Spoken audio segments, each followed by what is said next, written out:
ومؤسسات روسية بسبب التدخل الروسي المزعوم في الانتخابات الأمريكية. بيان لثلاث دول أوروبية وأمريكا يدين استخدام غاز الأعصاب على الأراضي البريطانية ويعتبره تهديدا لأمنها جميعا، ويطالب موسكو بإيضاحه. مجلس الأمن يتبنى بيانا رئاسيا يدعو إلى فتح الموانئ اليمنية بصورة دائمة أمام المساعدة.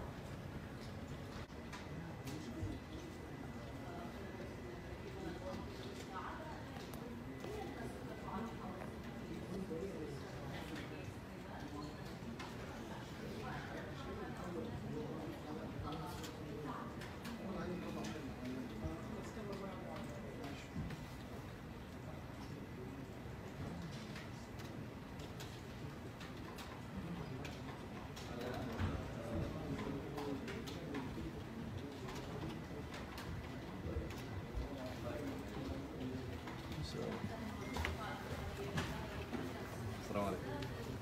سوري.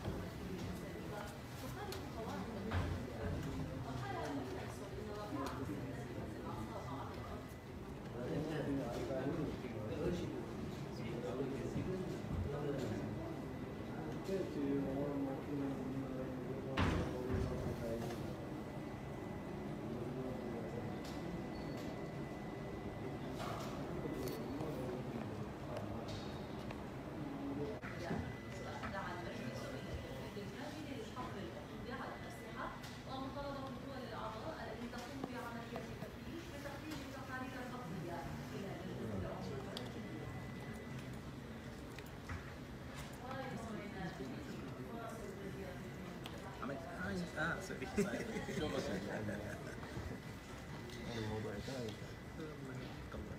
لسه ملخبط